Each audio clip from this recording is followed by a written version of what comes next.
Hello, friends. Are you ready to dive deep into the world of Sidelined? The QB and Me? Released on January 19, 2024. This film has sparked endless conversations, and today, we're bringing you every thrilling detail. From behind-the-scenes secrets to surprising moments you might have missed, we've got it all covered. If you love what you see, give this video a like. It really helps us grow. And don't forget to subscribe for more exciting movie explorations and hidden gems. Let's jump in and unravel the magic together. A crisp morning in late January, Sidelined. The QB and Me hit theaters, its release generating an electric buzz that rippled across the sports drama world. On the 19th of January, 2024, the world saw a movie that would not only entertain but also delve deep into the complexities of human connection, vulnerability, and the relentless pursuit of redemption. The movie's emotional journey quickly became a topic of conversation across social media platforms, sports blogs, and film critic circles. For many, it was a surprising revelation, a blend of grit, heart, and soul that defied the conventional expectations of a sports movie. What made this particular film so special wasn't just the star-studded cast, nor the high stakes of college football. It was the subtle, tender exploration of two characters, each of whom was facing their own crisis, their own version of being sidelined in life, and how the unexpected bond between them was destined to change everything.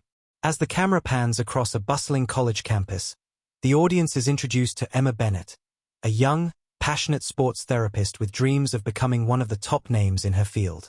Emma's life has always been dictated by structure, goals, and plans. But just beneath the surface, she's a young woman grappling with insecurities and fears of never being truly seen. Her love for sports, especially football, has always been an escape, a way for her to channel her energy, her desire to help, and her need to heal. It's during one of her late-night study sessions that she's assigned the ultimate challenge, to rehabilitate Ryan Steele, the star quarterback of the college football team, who has suffered a devastating knee injury during a high-profile game. Ryan Steele, portrayed by the charismatic Lucas James, is everything Emma has ever admired and yet, is also everything she fears. On the outside, Ryan is the epitome of success, a promising quarterback with a bright future, the face of the team, adored by fans, and feared by rivals. But beneath that polished exterior lies a young man at war with himself. His injury is more than just a physical setback. It's a brutal reminder that nothing, not even athleticism, lasts forever. As he enters the rehabilitation program, Ryan's resistance to the help he desperately needs is palpable. His identity, so intertwined with his ability to perform on the field, begins to crumble as his body fails him. His arrogance, which once defined him, begins to fade as he is forced into a vulnerable position, dependent on Emma for recovery. In their first few encounters, the tension between them is immediate. Emma sees a man who is used to getting everything his way, unable to fathom the reality of having to be vulnerable. Ryan, on the other hand, resents the idea that someone like Emma, someone who doesn't understand the magnitude of what he's losing, could be the key to his recovery. Yet, something shifts. In the quiet, tender moments of their sessions, a trust begins to form. Emma's genuine care, her ability to listen without judgment, her talent for understanding the mental and emotional toll of being sidelined, draws Ryan in slowly but surely. And as the weeks progress, their professional relationship begins to evolve into something far deeper, more complicated, and undeniably powerful. This evolving dynamic is the beating heart of the film. It's not just about football, or injury, or even the romance that begins to blossom between Emma and Ryan. It's about two people who, despite their differences, are both struggling with feelings of inadequacy, of being defined by something external. For Ryan, it's the football field. For Emma, it's her career, her drive to prove herself in a world that constantly questions her place. Emma, too, faces her own set of pressures, her desire to be taken seriously in a male-dominated field, the constant push and pull between her professional aspirations and personal dreams, and the difficult decision of whether she's willing to risk her own heart for someone who may not ever be ready to reciprocate. The twists in the film are as much emotional as they are physical. Ryan's injury is not just a narrative device, it serves as a metaphor for the cracks in his character, the ways in which he's been living an illusion, one that he doesn't know how to shatter. And just when things seem to be on the mend, Emma faces her own crossroads. A career-changing opportunity presents itself, one that could lead her away from Ryan and the team altogether. Will she stay and help him recover, or will she pursue her own dreams, leaving everything and everyone behind? The film's layers of personal sacrifice, of facing the truth about what makes us who we are, make it much more than just a love story. It's a deep dive into the human condition, into the ways in which we all experience moments of being sidelined, and how we can either rise from them or let them define us. The performances are another reason why this movie resonated with audiences. Lucas James delivers a breathtaking portrayal of Ryan Steele, bringing a vulnerability and depth to the character that keeps viewers on the edge of their seats. His transition from the cocky quarterback to a man who must confront his own fears and flaws is both heartbreaking and inspiring. Olivia Harper, as Emma Bennett, is nothing short of mesmerizing in her role. Her portrayal of a young woman trying to navigate her own ambitions while forming an unexpected connection with Ryan is both relatable and touching. Together, they share a chemistry that feels natural and unforced, making their journey together all the more compelling. Beyond the characters, the cinematography and visuals add another layer of storytelling. The film beautifully captures the intensity of the football field, the contrast between the chaos of the game and the quiet intimacy of the rehab sessions. Every shot is carefully crafted to highlight the emotional stakes of the story, the camera lingering on a quiet moment between Emma and Ryan, or the tension in Ryan's eyes as he struggles with his limitations. The film's pace is perfectly balanced, with the highs of the football games counterbalanced by the tender, introspective moments of recovery. But perhaps the greatest strength of Sidelined, the QB and Me, lies in its exploration of the inner lives of its characters. The movie doesn't shy away from showing the darker sides of Ryan and Emma, the doubts and fears that constantly plague them. It asks hard questions about identity, worth, and the cost of success. For Ryan, it's about understanding that he is more than just a football player. For Emma, it's about recognizing that she is more than just the sum of her achievements. As the movie unfolds, it becomes clear that Sidelined, the QB and Me, is not just a love story between two people. It's a love letter to anyone who has ever been knocked down by life, who has ever felt sidelined in their own journey. It's a movie about hope, about the belief that we can all find redemption, even when the world around us is telling us we're finished. The emotional payoff in the final act of the film, where Ryan faces his own fears and Emma makes a decision that will change the course of her life, is nothing short of powerful. The culmination of their story feels earned, not only because of their growing bond but also because of the personal growth each character undergoes. In a world saturated with sports films that focus primarily on the games themselves, Sidelined, the QB and Me takes a different approach. It's not just about winning or losing on the field, it's about what happens when the game stops, when the cheers fade, and when the only thing left to rely on is each other.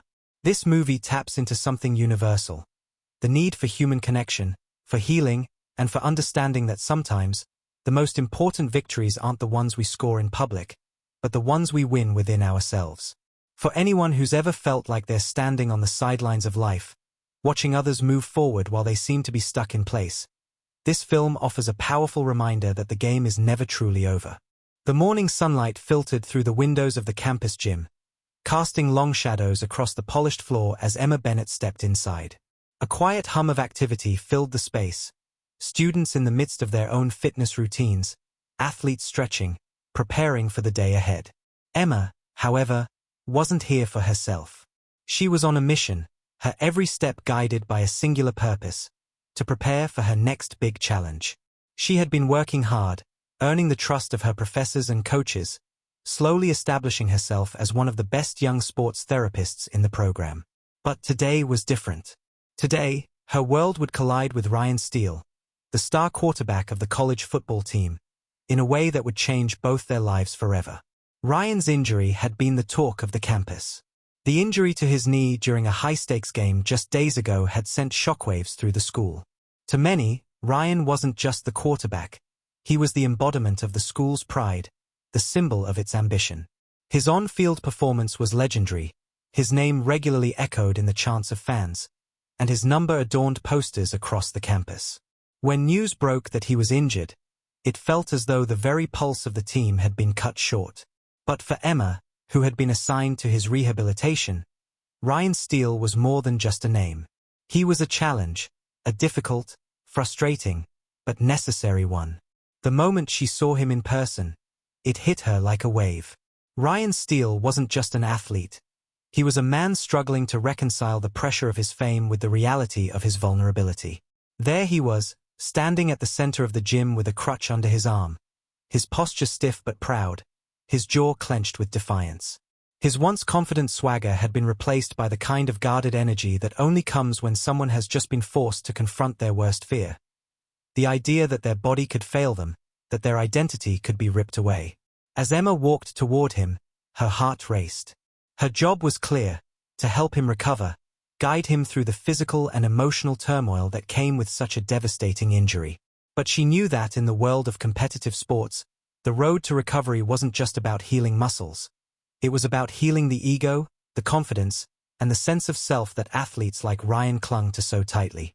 She'd seen this before, in other athletes, but there was something about Ryan Steele that made this different. She wasn't sure if it was his cocky smile or the intensity in his eyes, but she knew he wouldn't be an easy patient. She could feel the weight of the task ahead of her. "Emma, right?" His voice was sharp, almost defensive, as he looked her up and down. There was a flicker of curiosity in his eyes, but more than that, there was an undeniable sense of resistance. "I've got a lot of people looking after me already. Don't think I need another one." Emma didn't flinch, though. She had dealt with athletes like Ryan before, people who saw themselves as invincible, even in the face of something as raw as injury. "It's not about what you think you need, Ryan. It's about what your body needs. I'll make sure you get back on the field as quickly as possible. But if you don't take this seriously, all the talent in the world won't help you." The words landed with a force she hadn't expected. Ryan's face tightened, but before he could fire back a retort, Emma continued, her tone more calm now. "You don't have to like me. You don't even have to trust me. But you do need to listen. And I'm not going to baby you through this." Ryan studied her for a long moment, his gaze intense and unyielding.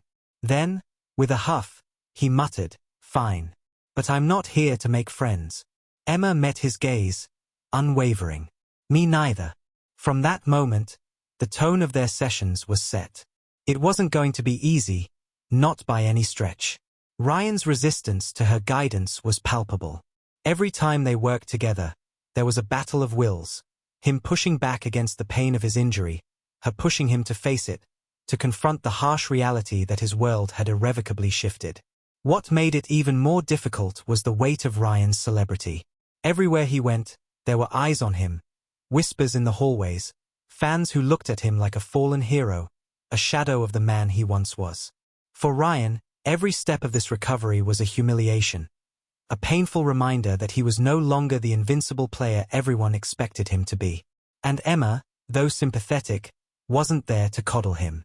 She was there to push him past his limits, to remind him that true strength came not from a body that could perform, but from the ability to overcome the mind's doubts. As the days passed, the tension between them simmered.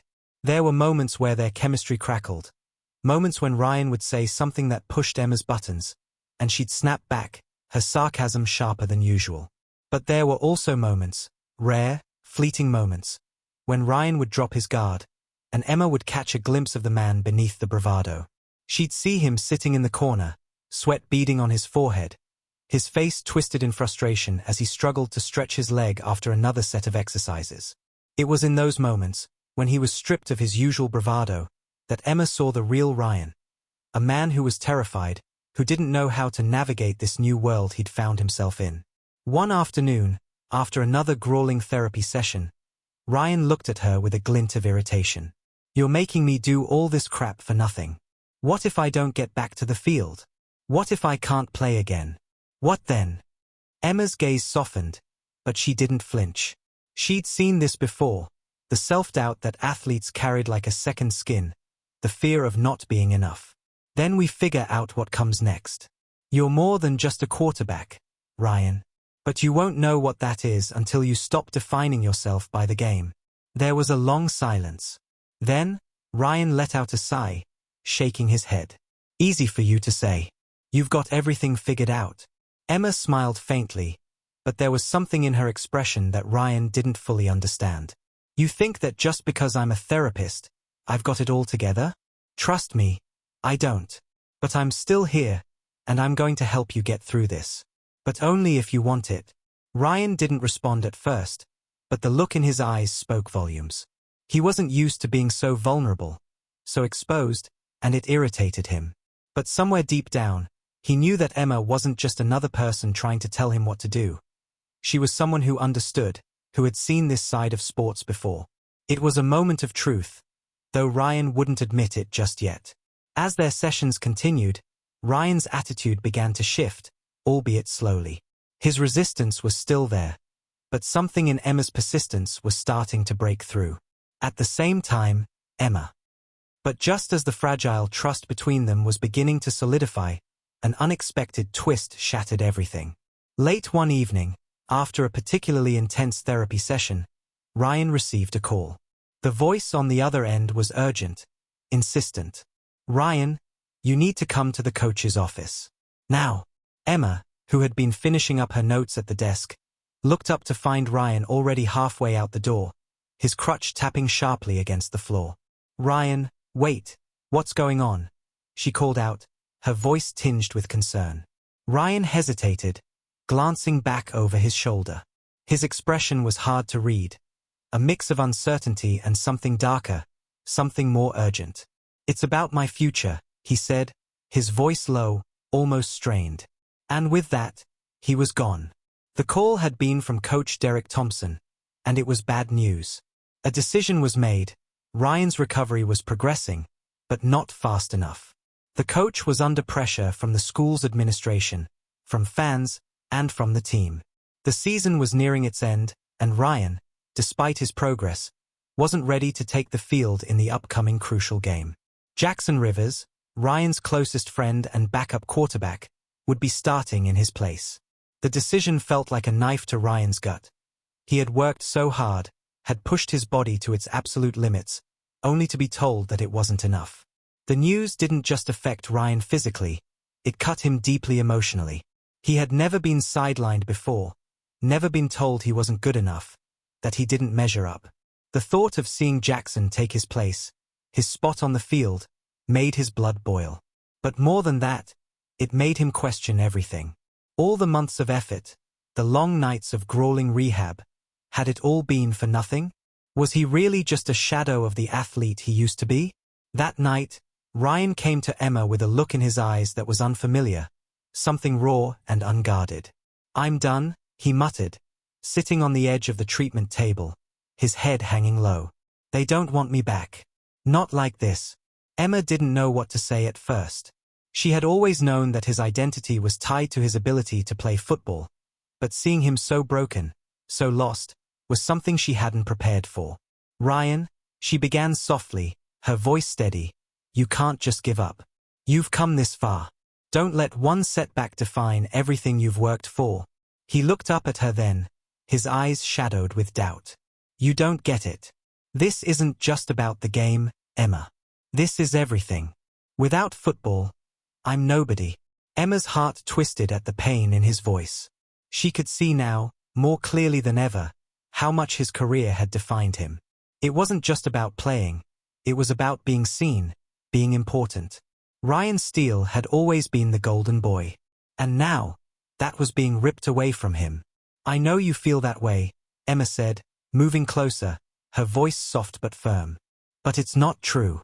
You are somebody, whether or not you play another game. You have to believe that. Ryan's gaze flickered, a mixture of frustration and longing in his eyes.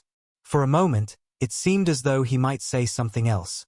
Something more, something that would break the dam between them. But just as quickly, the walls went back up. I don't need a pep talk, he muttered, standing abruptly. I need answers. And I need to get back on that field. The tension that had been building between them, the quiet, unspoken chemistry, hung in the air like a cloud. Emma wanted to say more, to reach him, to tell him that he didn't need to prove anything to anyone, least of all himself. But she knew that this wasn't the time. The Ryan Steele she had come to know in the rehab room wasn't the same man who stood in front of her now. This was a man on the brink of losing everything, and in that moment, he wasn't ready to hear what she had to say. He wasn't ready to face the truth that he was more than just his body, more than just the game. The following days were a blur.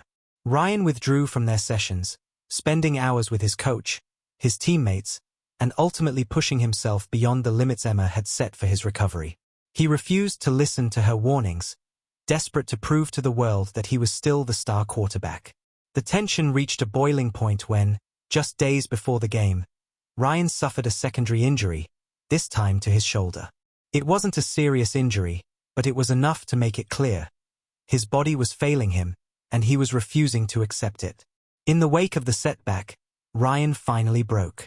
He collapsed into the seat of the treatment room, his crutch falling beside him. For the first time in weeks, he let the walls fall down completely. "I don't know who I am anymore, Emma," he said, his voice breaking. "I've given everything to this game. And now, I can't even play. I don't know how to let go." The words hit Emma like a punch to the gut. She had seen Ryan at his most arrogant, at his most vulnerable, but never like this, never this lost.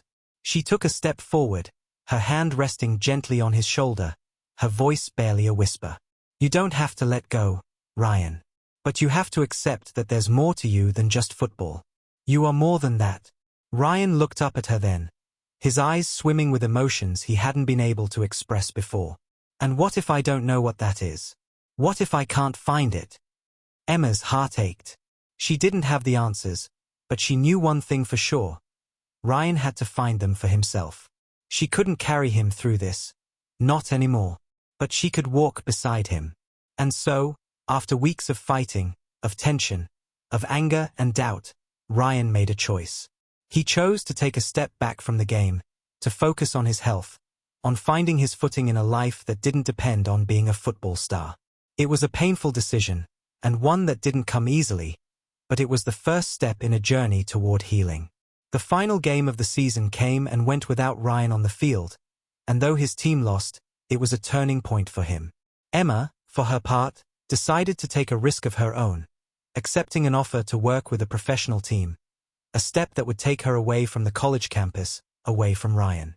But as she walked away, she knew that their journey had not been in vain. They had both learned to let go of the versions of themselves they had clung to for so long, and in doing so, they had found something far more valuable, an understanding of who they really were and what they could become. In the end, it wasn't the victory on the field that mattered most.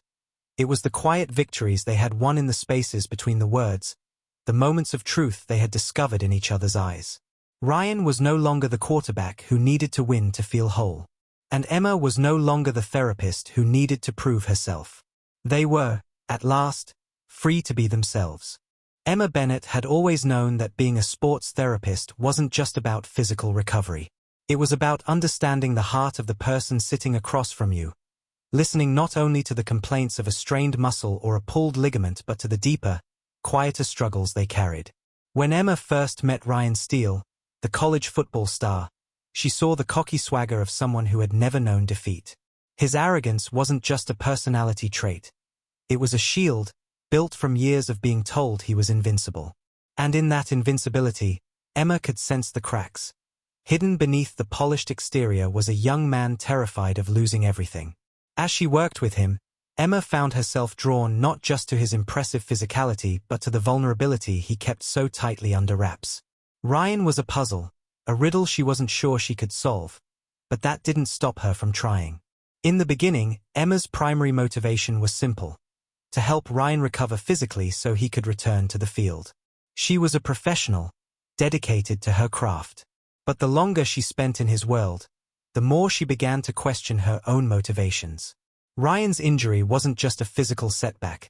It was an emotional and psychological one that required more than just exercises and stretches. It required a deep, emotional trust, and at some point, Emma found herself invested in a way that went beyond her professional duties. The transformation Emma underwent wasn't just in how she saw Ryan but in how she saw herself. She'd always been the practical, no-nonsense kind of person, focused on the next step, the next goal. But as Ryan's journey unfolded before her, Emma began to understand that healing wasn't always linear. It wasn't just about fixing what was broken.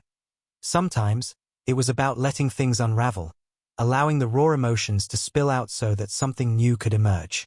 She realized, slowly and almost imperceptibly, that she had been hiding parts of herself, too. She wasn't just a therapist. She was a person with dreams, with uncertainties, with desires that had long been buried under the weight of her responsibilities. Her connection with Ryan was complicated. She knew the risks of crossing the professional boundary, but the pull she felt toward him was undeniable. Watching him struggle, seeing him vulnerable in a way no one else got to see, created an intimacy she couldn't ignore. Emma wasn't looking for a romance. She wasn't looking for a distraction. But as the days wore on, she found herself wondering what might happen if she let herself care a little too much. Ryan Steele was a man who had built his entire identity around the idea of being the best. From the moment he walked onto the football field, he commanded attention, not just because of his skills, but because he carried with him a kind of electric charisma that could turn heads. But beneath the surface, Ryan's world was far more fragile than anyone realized. His knee injury was the physical manifestation of a larger crisis. The fear that his identity, his very sense of self-worth, was tied to the thing he loved most, and now, it was slipping away from him. Ryan didn't just want to play football. He needed to. His entire life had been shaped by the game, by the applause of the crowd, by the feeling of being unbeatable. 4 years, he had been the star, the golden boy, of the college football team, the one everyone looked to for success. But that success had come with a price. He had learned early on that people didn't care about the person behind the uniform. They cared about what he could do, how fast he could run, how strong he could throw the ball. As his injury worsened, Ryan found himself facing something he had never encountered before: a life without football. And worse, the fear that if he wasn't the quarterback, the hero, then who was he? It wasn't just the pressure from his teammates, his coach, or his fans. It was the pressure he put on himself. Ryan's internal battle was just as fierce as the one playing out on the field. Every time Emma pushed him to go further, to embrace the discomfort of healing, Ryan's resistance flared. He couldn't understand why she wasn't as focused on getting him back on the field as he was. But slowly, in the quiet moments between therapy sessions, when the world wasn't watching, Ryan began to let her in. He began to understand that his injury wasn't just a physical setback. It was an opportunity to look at his life with fresh eyes. He didn't need to be perfect. He didn't need to always be the hero. But he had to be willing to confront the pain, to face the fear that had been gnawing at him for years. Ryan's journey was one of self-discovery. It was messy, painful, and filled with moments of failure, but it was also one of growth. He began to understand that his worth didn't lie in his football skills, that there was more to him than the game. But it wasn't easy. It wasn't like flipping a switch. It took time, and it took the help of someone who saw beyond his exterior, someone who was willing to push him when everyone else was too scared to. Emma was that person. The chemistry between Ryan and Emma was undeniable, but it wasn't just about attraction. It was about the shared understanding of struggle. Ryan needed someone who could challenge him to be more than just an athlete, and Emma needed someone who could see beyond her own walls, someone who could make her question the choices she had made. Their relationship wasn't about fixing each other. It was about learning to embrace their flaws and vulnerabilities, accepting that growth often came from discomfort. Then there was Coach Derek Thompson, the man caught between his desire to win and his understanding of the young athletes he was entrusted with. Thompson was a character that represented the difficult choices that often accompany the world of competitive sports. He wasn't a villain, but he wasn't exactly a hero either. He pushed Ryan, perhaps too hard at times, in the hopes of getting the results he wanted. He was a man of conviction, driven by the pressure to succeed, but even he understood the weight of the decisions he had to make. When he pulled Ryan from the game, when he sidelined his star quarterback despite his progress, it wasn't just a decision about the game. It was a decision that impacted Ryan's future, his career, his sense of self. Thompson was, in many ways, a reflection of the world Ryan had grown up in, where success was the only thing that mattered. And yet, in the end, Thompson had to make a choice between pushing Ryan beyond his limits and acknowledging that sometimes, letting go was the only way to move forward. Jackson Rivers, Ryan's backup quarterback and one of his closest friends, added an interesting layer of complexity to the story. Jackson had always been in Ryan's shadow, always second in line, never the star. When the time came for him to take over, to step into Ryan's place, it was a moment of triumph for Jackson, but it was also tinged with guilt. Jackson wasn't the villain of the story, but his role highlighted the deeper tensions within the team. He cared for Ryan, and in some ways, he wanted to see his friend succeed. But he also understood the game. He knew the pressure to perform, the need to take the field when called upon, and to give it everything, even if it meant pushing Ryan further into a place of self-doubt. Then there was Maya, Emma's best friend and confidant.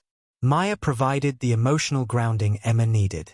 Maya wasn't an athlete, nor was she part of the world Emma had become so deeply involved in, but her perspective was crucial. She saw Emma's struggle, her internal conflict, with a clarity Emma sometimes lacked. Maya was the one who told Emma, in no uncertain terms, that she couldn't let her feelings for Ryan interfere with her career. But Maya also knew that sometimes, the heart didn't follow rules.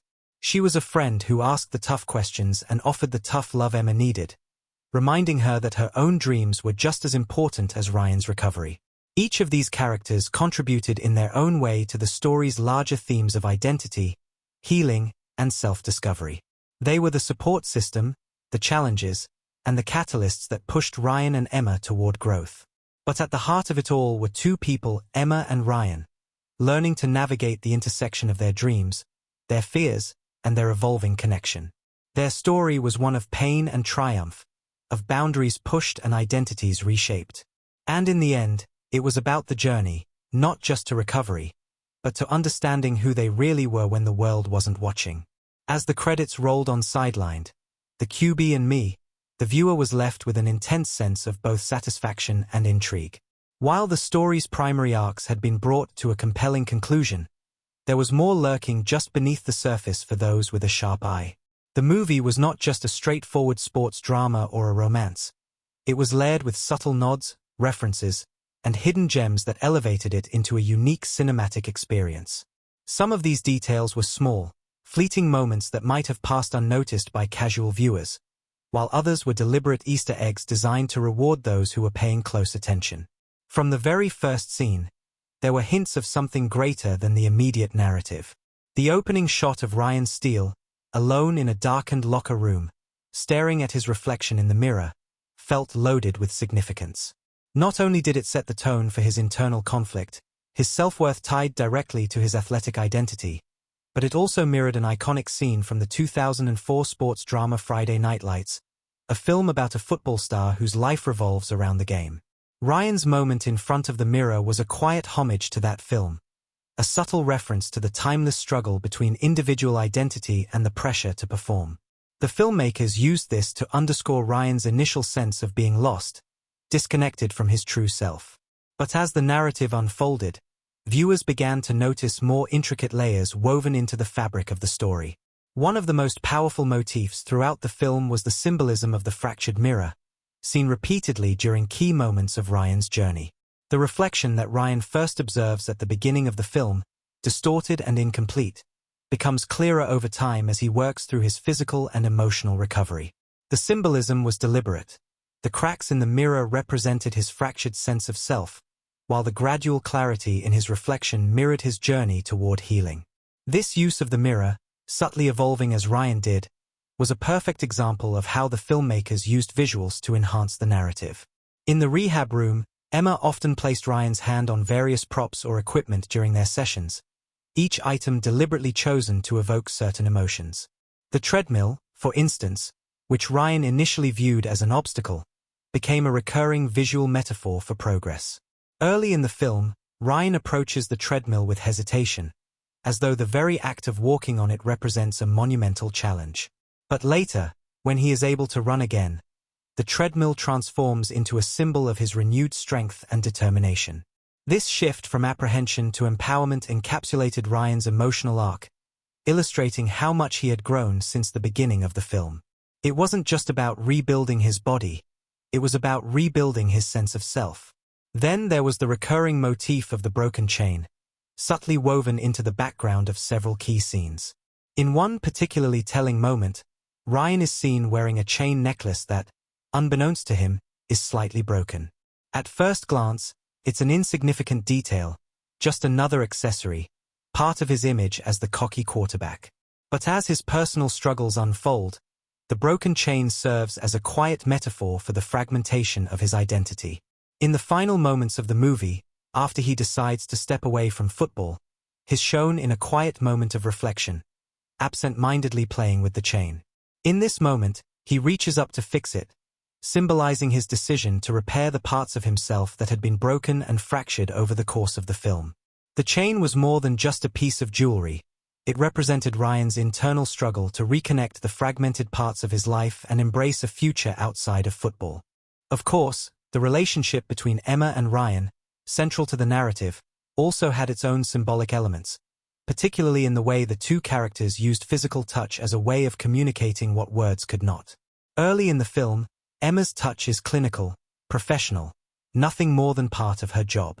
But as the film progresses, that touch becomes laden with emotion. In a moment toward the film's middle, during a particularly intense rehab session, Emma places her hand on Ryan's shoulder, offering him both comfort and support. What's striking here isn't just the moment itself, but the parallel between their relationship and the act of physical therapy. Just as Ryan's body needs time to heal, their relationship needs time to evolve. The progression of their physical connection mirrored the emotional intimacy that was slowly blooming between them.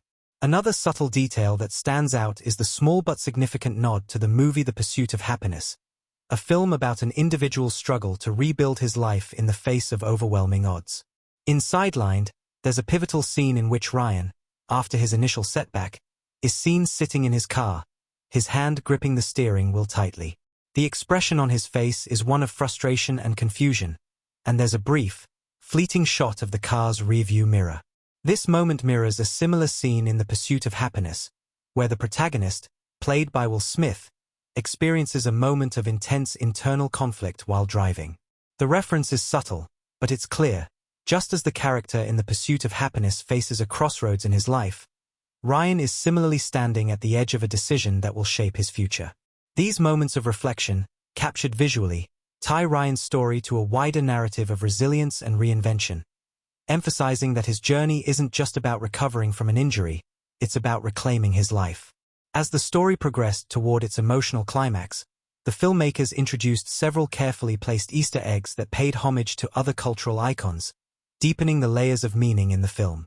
In one particularly subtle moment, Ryan is shown browsing through an old sports magazine at the rehab facility, the magazine cover featuring a headline about a comeback story involving a retired football player. For those who are familiar with the history of professional sports, the reference is unmistakable, a nod to the real-life comeback story of legendary quarterback Joe Namath, who made an unlikely return to the NFL after a series of crippling injuries. The connection here was clear. Ryan was on the verge of making his own comeback, but it would not be the triumphant return that many expected. The foreshadowing was subtle, hinting that Ryan's journey would ultimately be about much more than physical recovery. It would be about reconciling with the idea of letting go. In a more light-hearted moment, a small nod to Rocky can be found when Ryan, in one of his more casual moments with his teammates, is seen watching an old sports montage video of a boxing match. The video is playing on a small TV in the background, and while the camera lingers on Ryan, his face reflecting the intensity of the fight, it's hard not to notice the resemblance to the iconic training montages from Rocky. This wasn't a direct imitation, but a playful wink at one of the most enduring symbols of resilience in sports cinema. Ryan's fight, like Rocky's, was not just against an opponent, but against his own sense of self-doubt, his fear of failure, and ultimately, the idea that he might never be the champion he once was. The use of music in Sidelined was another clever device, often carrying deeper meaning that enhanced the emotional core of the story.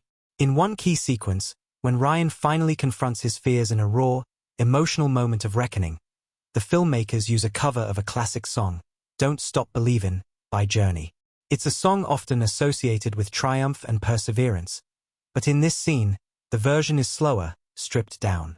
The lyrics, once motivational, now sound hauntingly introspective, as though the song is urging Ryan to believe in something larger than himself.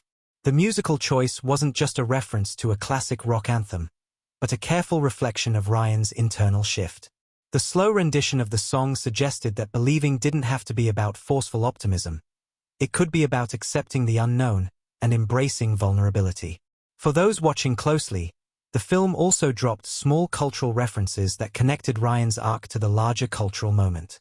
One such reference occurs during a therapy session where Emma uses a common sports psychology technique, the visualization exercise.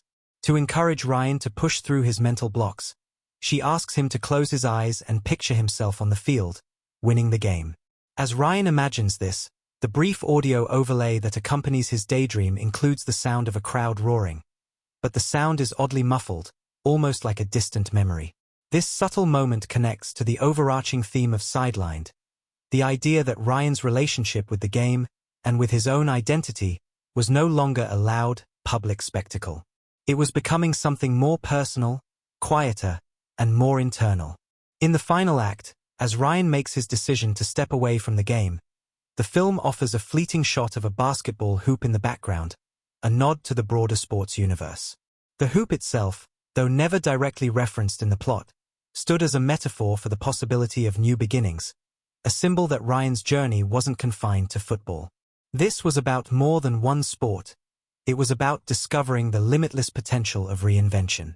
For those looking for a deeper connection to the broader world of film, Sidelined quietly nodded to several other stories of reinvention, struggle, and recovery, stories that transcended the world of sports. Whether through visual cues, references to iconic sports moments, or subtle homages to cinematic history, the film was rich with hidden details that not only rewarded repeat viewings but also offered a fresh lens through which to appreciate the emotional weight of Ryan and Emma's journey. These Easter eggs, buried within the film. When Sidelined, the QB and Me hit theaters, audiences were captivated by its compelling story, emotionally charged performances, and its deft balance of sports drama and personal healing. Yet, like many great films, what happened behind the scenes of this movie was equally as fascinating, filled with strange occurrences, surprising decisions, and moments that would go on to shape. Despite the chaos, the collaboration between these former athletes and the film's creative team helped elevate the authenticity of the football sequences. The actors were trained to perform their own stunts and learn basic plays, while the coaching and medical scenes were rigorously inspected to ensure they were true to life. It was during one of these training sessions, in fact, that the film's director, Maya Fisher, encountered an unexpected challenge. Fisher had initially planned for a more traditional portrayal of football injury recovery, but after observing the real-life interactions between players and trainers, she realized that the emotional nuances of rehabilitation hadn't been fully explored. In a pivotal moment during production, Fisher rewrote a critical scene between Ryan and Emma, which originally depicted a straightforward physical therapy session, to instead include an emotional breakthrough. This scene would go on to become one of the film's most celebrated moments, Ryan's breakdown as he admits his fears about his future without football. The rewrite was sudden, and the crew scrambled to prepare. Liam Hudson, in particular, was put under pressure to deliver a performance that conveyed the raw emotion of a young man realizing that his identity was not solely defined by the sport he played. What viewers didn't know was that this emotional scene was filmed on a single take, with Hudson's raw vulnerability amplified by the unanticipated change in direction. Perhaps one of the strangest and most controversial decisions during production came when the filmmakers were forced to change the movie's original title. Originally titled Sidelined, the film was meant to be a commentary on the dual nature of professional athletes, how sidelined injuries not only affect their bodies but also their identities. However, a few months into post-production, the marketing team flagged an issue. The title was too similar to that of a competing film in the same genre. The original film, also a sports drama, was still in theaters and was slowly gaining traction. As the marketing team researched the situation, they discovered that a significant portion of the audience might mistake the two films for being too similar. This led to a rushed decision to change the title to Sidelined, The QB and Me, a move that shocked both the cast and crew. The decision was made so quickly that some members of the production team didn't learn about the change until they saw the new title on posters weeks before the movie's premiere. In hindsight, however, the rebranding worked in the film's favor.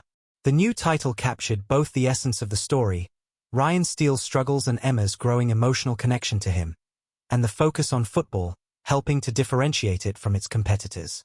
Still, the controversy surrounding the title change remained a point of discussion during interviews, as many of the cast members, including Maya Fisher, expressed how uncomfortable they felt about the abrupt decision. The film's producers, while acknowledging the odd circumstances, later remarked that it was a lesson in flexibility and adaptability in the filmmaking process. The relationship between Emma and Ryan, central to the story, also stirred up some behind-the-scenes drama. Several of the film's test screenings revealed that many viewers felt the romance between the two characters developed too quickly, which sparked a series of reshoots aimed at adding more depth to their connection. The chemistry between Lena Moretti, who played Emma, and Hudson was undeniable, but their relationship on screen didn't quite resonate with audiences in the way the filmmakers had hoped. In response, Fisher made the bold decision to rework key scenes in the film's second act to add more subtle emotional moments. In one such scene, Emma opens up about her own personal struggles with self-worth, something that wasn't in the original draft, and this helped to build a stronger foundation for their eventual romance. The reshoots were done with remarkable speed, and the final cut of the movie added a layer of emotional complexity that elevated the film beyond its genre. Interestingly, the movie's climactic scene, set during the final game, was almost scrapped entirely. The original script had called for a dramatic football showdown, but as the crew worked on the scene, it became apparent that the tension in the narrative wasn't necessarily about who won the game, it was about Ryan's emotional resolution. The filmmakers were grappling with the idea of what exactly the final moments should convey.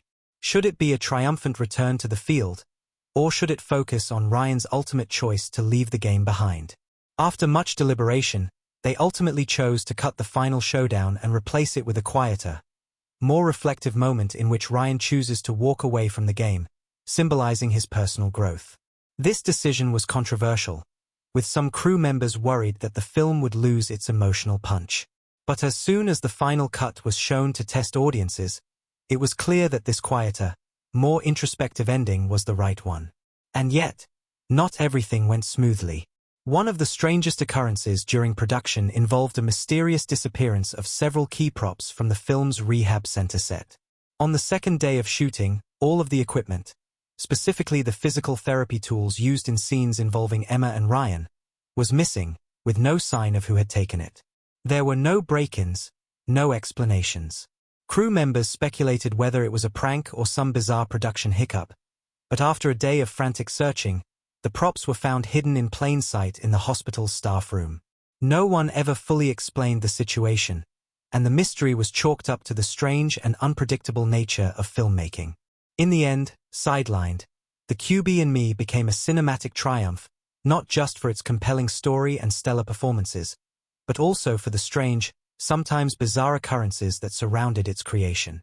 Whether it was casting decisions, last-minute rewrites, or unexpected production challenges, the journey to bring this story to life was anything but ordinary. And for those who were lucky enough to be in the know, these behind-the-scenes tales added an extra layer of charm to a film that would go on to captivate audiences far beyond what anyone could have imagined.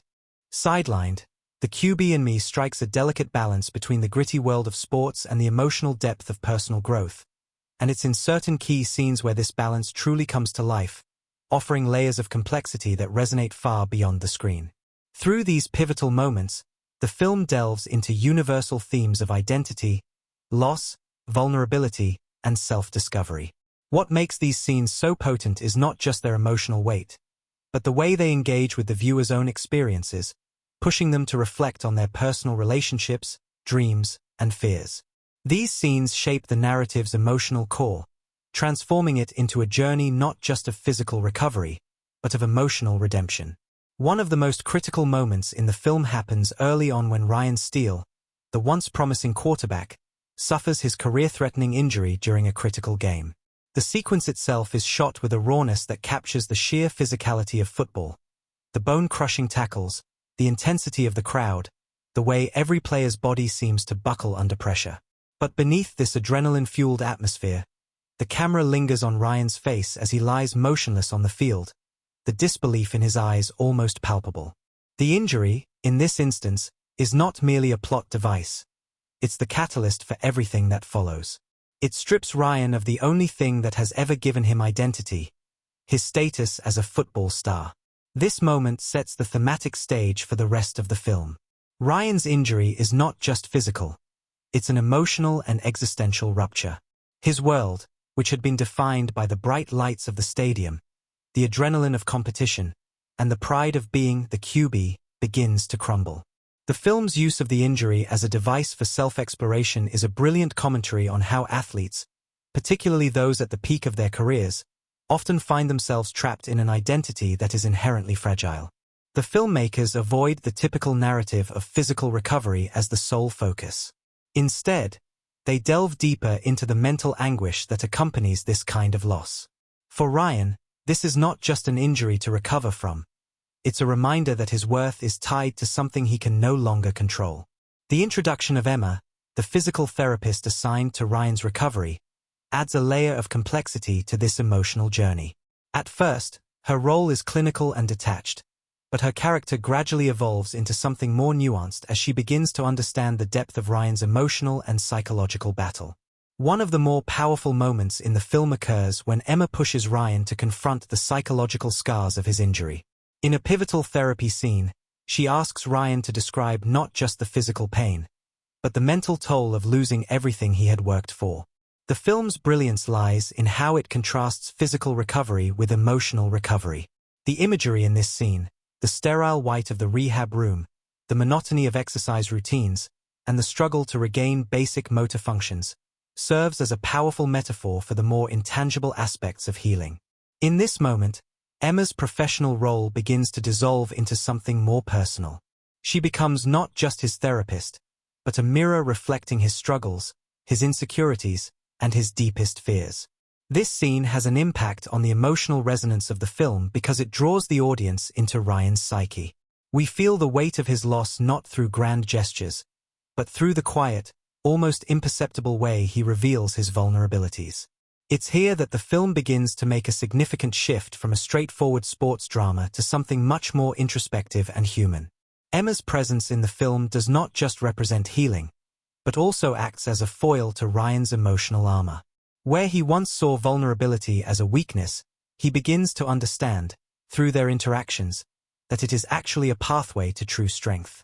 Another pivotal moment comes midway through the film, when Ryan makes a surprising decision to attend a friend's wedding, a moment that at first seems like a brief, almost incidental subplot, but in hindsight reveals itself to be crucial to the film's thematic arc.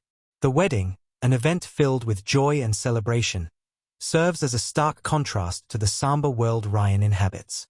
At the wedding, Ryan encounters former teammates who have all moved on, continuing their careers in football or other professions, while he remains trapped in the limbo of his recovery. In this scene, the filmmakers employ a subtle but effective use of visual storytelling. As Ryan moves through the wedding, there's a constant feeling of being out of place.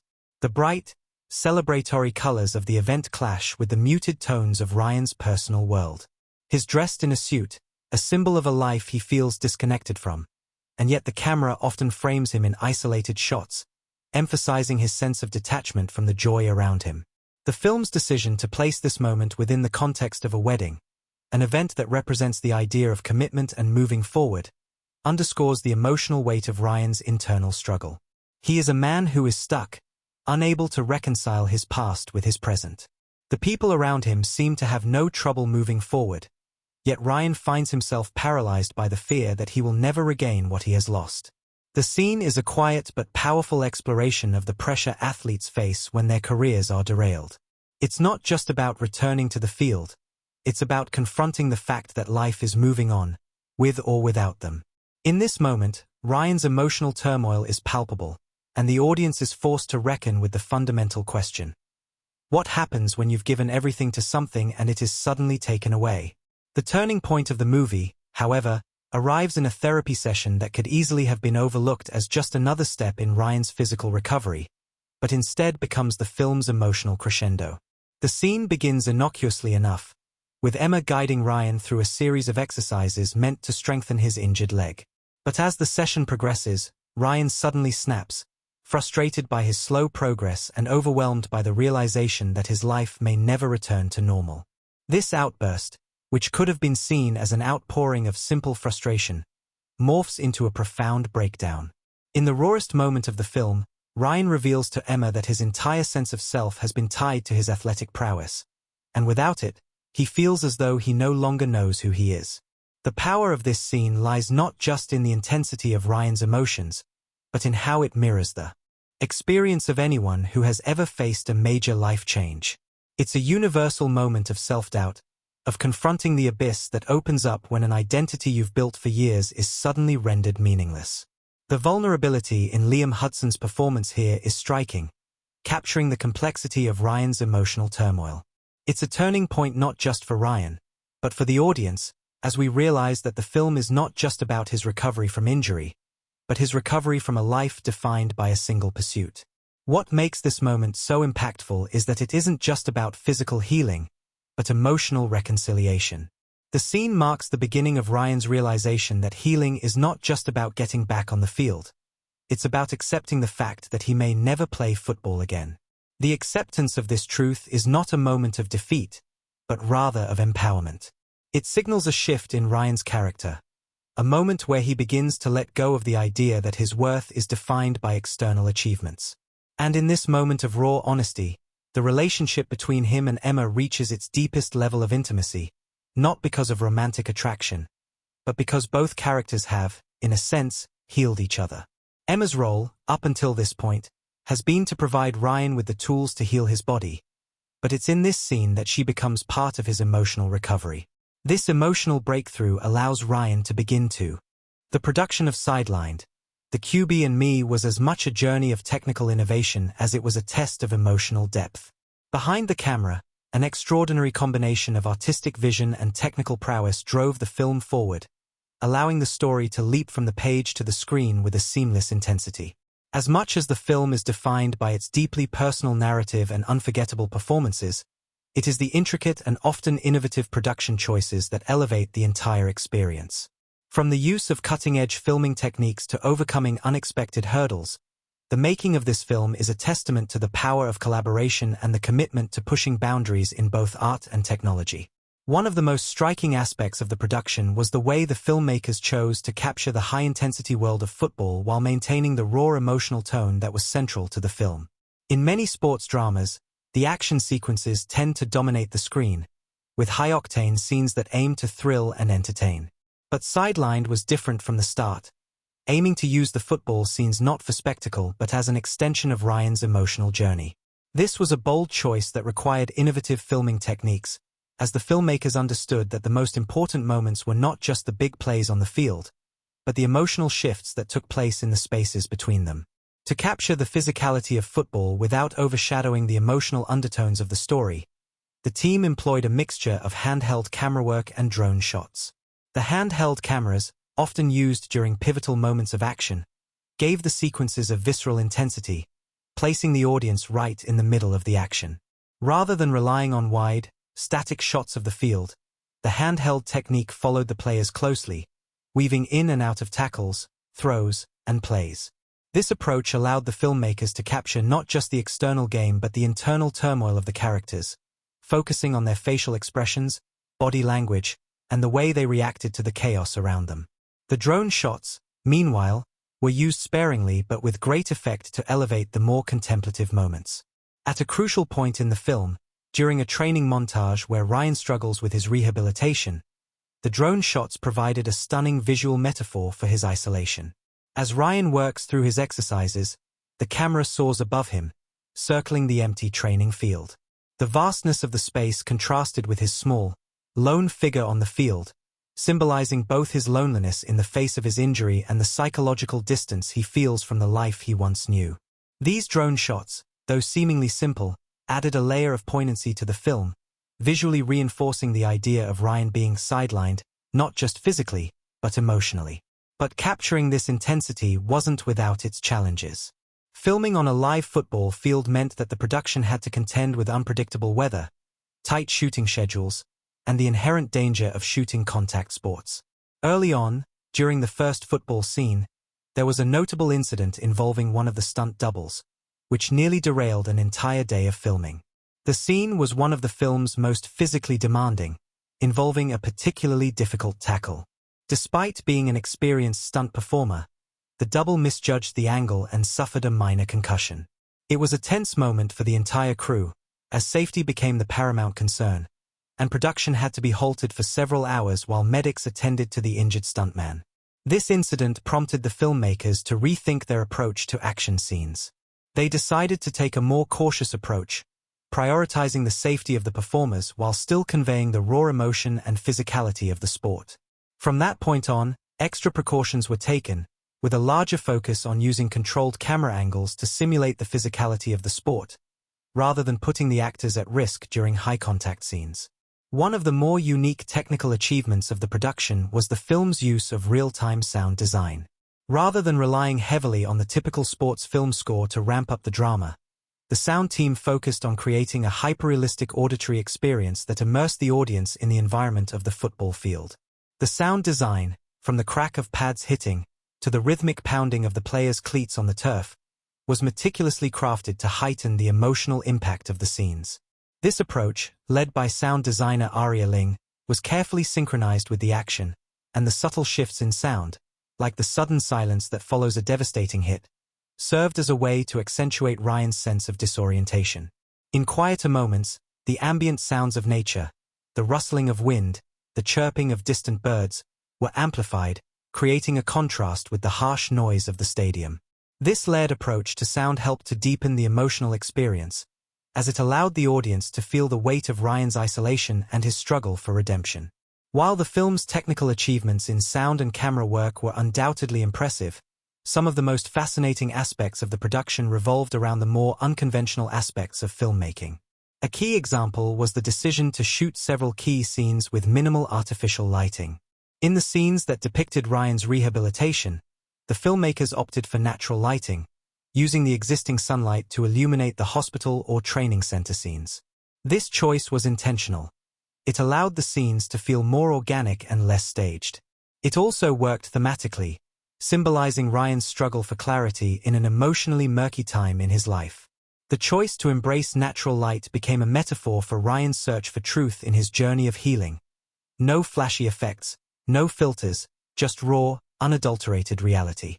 However, this decision didn't come without its share of challenges. Filming in natural light can be tricky. It requires precise timing and coordination to ensure that the shots are visually consistent. During one scene, the crew had only a narrow window of time during which the sunlight would fall perfectly through the windows of the rehab center, casting a glow that would complement the emotional tone of the scene. With no room for error, the crew worked tirelessly to get the perfect shot. As luck would have it, just before they were about to begin filming, an unexpected cloud cover rolled in, dimming the natural light and threatening to disrupt the entire shot. What followed was a race against time, as the director and cinematographer, Oscar Martin, had to quickly adjust their approach, using reflectors and bounce boards to simulate the soft, warm light they needed. It was a stressful moment for the team, but it ultimately resulted in one of the most powerful shots of the entire film. Ryan standing in the soft light of the therapy room, a visual representation of his emerging sense of hope. Another interesting challenge was the decision to shoot several scenes in the first-person perspective during key moments of Ryan's emotional breakdown. This was an unusual decision, as it's not often employed in sports dramas, but the filmmakers felt it was necessary to show the world from Ryan's perspective in certain. As much as the crew worked tirelessly to bring the technical aspects of the film to life, there were moments of unexpected improvisation that gave the movie its distinctive voice. During a key scene, where Ryan experiences a breakthrough during his rehabilitation, the director and cinematographer allowed the actors to improvise. This wasn't something that had been planned, but in the middle of shooting, a moment arose where Hudson's emotional reaction to the situation was so genuine and raw that the filmmakers allowed him to take the scene in an entirely new direction. What started as a simple rehabilitation scene turned into one of the most emotionally intense moments in the film, capturing not just Ryan's recovery, but his transformation as a person. This scene, which was originally meant to be a minor moment, ended up becoming one of the emotional anchors of the film, largely due to the organic way it evolved on set. Ultimately, the production of Sidelined, The QB and Me was a triumph of both creativity and technical innovation. From the use of natural lighting and sound design to the unconventional first-person shots and the deep emotional commitment of the cast and crew, the film is a perfect example of how thoughtful, well-executed production decisions can amplify the emotional impact of a story. The challenges faced by the crew along the way, from unexpected injuries to tight schedules, only added to the story's depth, making it clear that the making of this film was, in itself, a testament to the same resilience and perseverance that defined its protagonist. Sidelined, The QB and Me unfolds as a deeply introspective exploration of identity, loss, and reinvention. At its core, the film delves into the emotional and psychological toll that an athlete's injury can have on their sense of self, while also grappling with the larger, more universal themes of purpose, connection, and the quest for personal growth. Through the journey of Ryan Steele, the former football star sidelined by a career-ending injury, the film unearths the often unspoken truths about the fragility of identity when it is tied so intrinsically to external validation. These themes reverberate through every aspect of the story, from the intimate, personal moments between characters to the broader societal reflections the film brings to the surface. The film begins by introducing us to Ryan in the prime of his career, where his value and self-worth are defined by his performance on the field. Football, in this world, is not just a game. It is the very lens through which Ryan sees his future. His life is a trajectory bound for greatness, marked by accolades, admiration, and expectations. But as the story progresses, we witness the unraveling of this tightly woven fabric as Ryan's identity begins to crumble after his injury. The physical devastation he faces isn't just about the inability to play. It is a reflection of his emotional and psychological collapse. In many ways, Ryan's journey is a metaphor for the human condition in an era where our identities are increasingly tied to our careers, our appearances, and our outward success. When that success is taken away, we are left to confront the emptiness that often lies beneath the surface. This loss of identity is further amplified by Ryan's interactions with those around him. Early in the film, Ryan's relationship with his coach and teammates is depicted in stark contrast to the isolation he feels after his injury. The team, once a source of camaraderie and identity, becomes a reminder of everything Ryan has lost. As his teammates move on, some continuing their careers, others finding new paths, Ryan is forced to reckon with the reality that his world has shifted. This dynamic plays into a larger societal critique of the fleeting nature of fame and success in professional sports. In the world of high-performance athletics, careers are often short-lived, and the athletes who once commanded the spotlight can quickly become forgotten. The film doesn't just showcase Ryan's personal crisis, it mirrors the societal pressure placed on athletes, whose entire worth is often reduced to their on-field achievements. The fleeting nature of sports fame is not only personal for Ryan but is a reflection of how society at large commodifies athletes, treating them as expendable once they no longer serve the entertainment value that initially earned them their place in the spotlight. Yet, beyond the critique of fame and identity, Sidelined also explores the theme of recovery and the process of reinvention. As Ryan faces the daunting challenge of rebuilding his life, both physically and emotionally, the film introduces a theme of resilience that runs parallel to the idea of identity's mutability. Throughout his rehabilitation, Ryan is forced to redefine who he is, not as a football player, but as someone capable of finding new purpose and meaning beyond the sport. This theme is poignantly reflected in his relationship with Emma, the physical therapist who helps him recover. Emma represents a contrasting force in Ryan's journey. While he is stuck in his past, she is forward-looking, encouraging him to take each small step toward healing, not just physically, but emotionally. Through their sessions, Ryan learns that recovery is not a linear process, and that healing isn't just about fixing a body, it's about mending the deeper, more fragile parts of the soul. Emma's role as a therapist becomes symbolic of the broader societal need for support systems, particularly in times of personal crisis. She embodies the idea that recovery is a communal experience, requiring the empathy, guidance, and connection of others. In many ways, Sidelined critiques the modern notion of individualism, which often suggests that success is a personal achievement, and failure is a solitary burden. Ryan's journey teaches us that reinvention, much like healing, is a collective process, shaped by the people around us. The subtle evolution of Ryan and Emma's relationship from professional to deeply personal underscores this idea. In the beginning, Emma is just a therapist doing her job. But as the story unfolds, her role becomes integral to Ryan's healing, both physically and emotionally. Their bond serves as a poignant reminder of how healing. This theme of reinvention is also reflected in the symbolism of the football field itself. The field, which once represented Ryan's identity and purpose, transforms over the course of the film. Initially, it is a place of intense pressure, a battleground where success and failure are defined in public terms. But as Ryan goes through his recovery, the football field begins to symbolize a more personal space, a place where the echoes of his past struggles fade into the background, and he finds room to breathe, to reflect, and to imagine a future beyond the sport.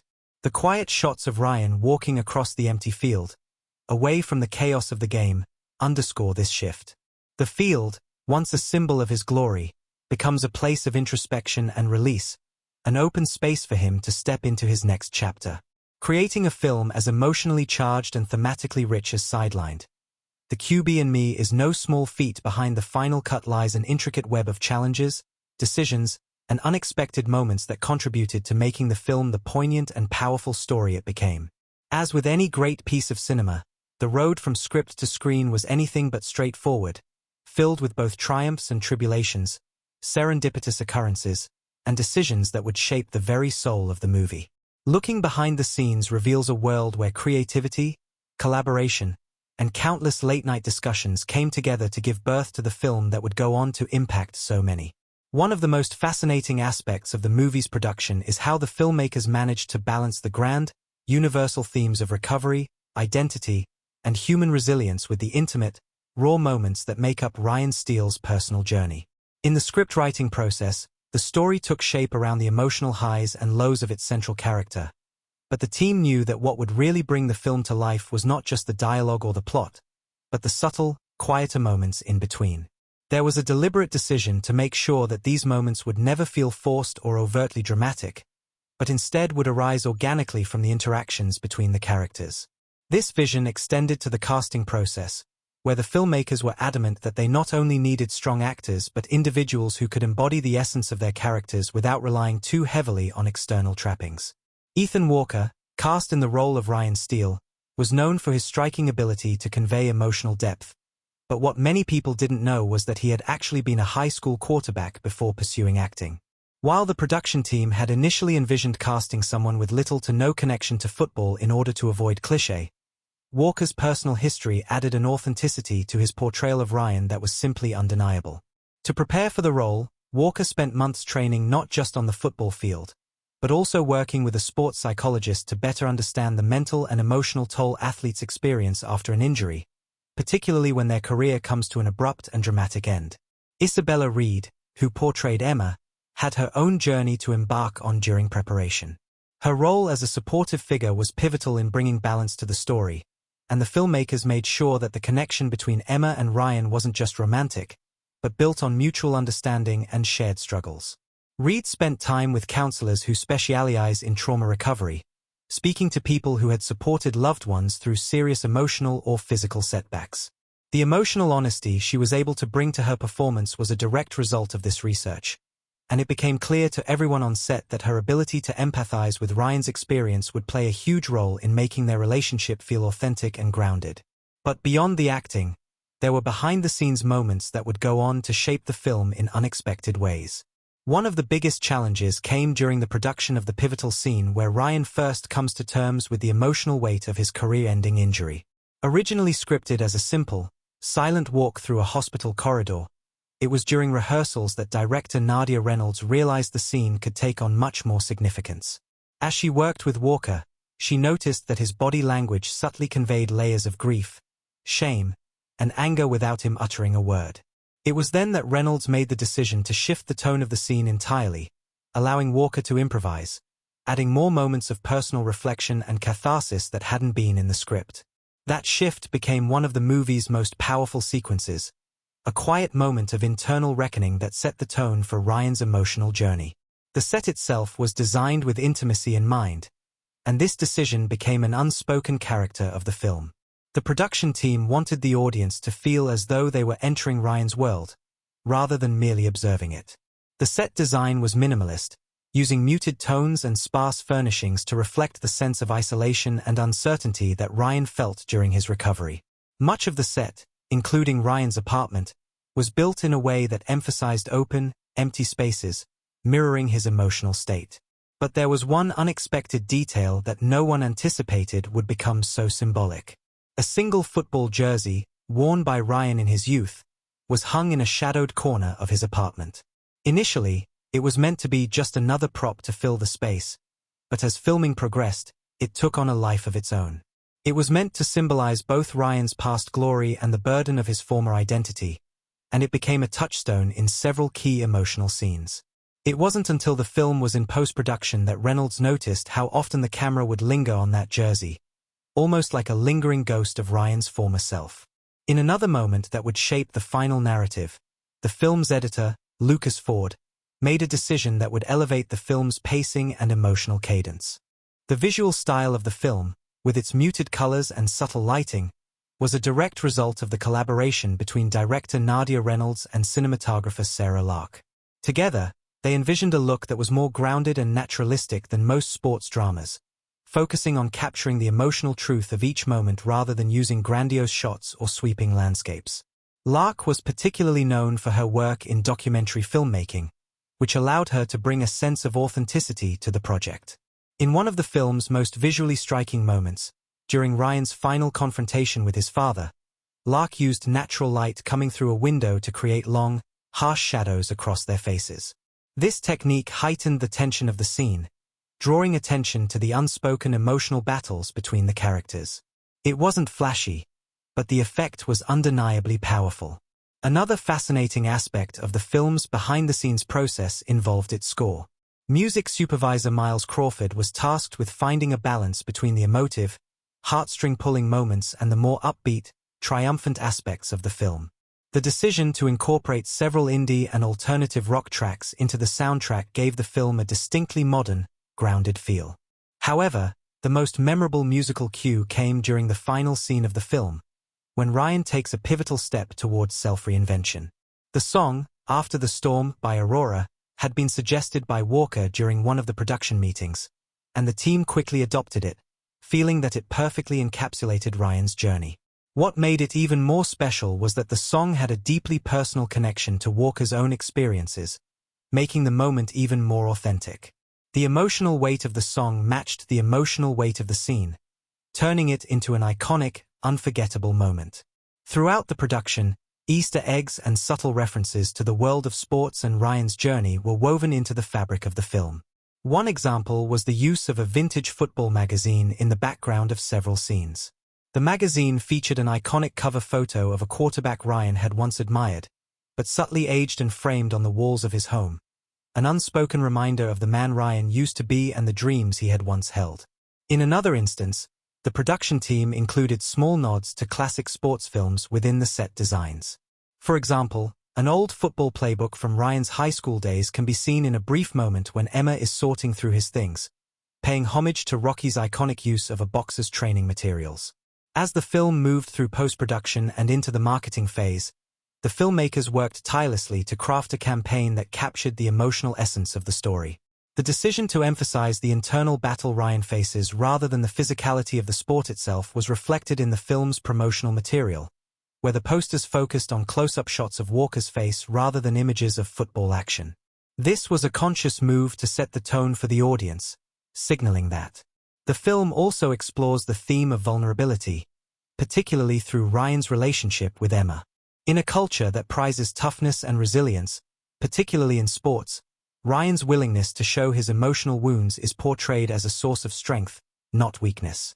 His therapy sessions, in which he gradually lets down his guard and admits to his fears and uncertainties, become moments of profound growth.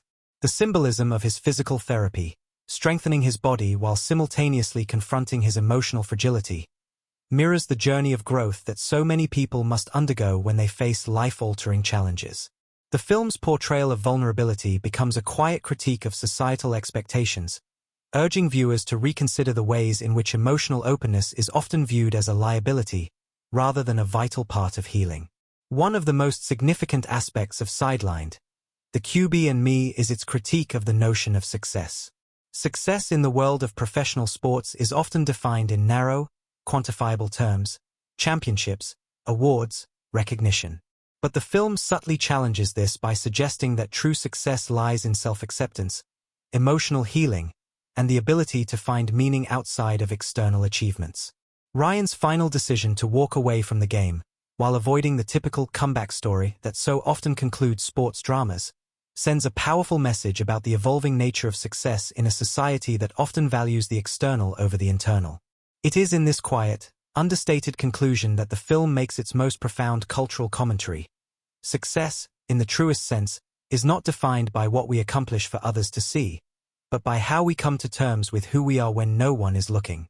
At its heart, Sidelined is a film about the complexity of identity and the often painful process of redefining oneself after a significant loss.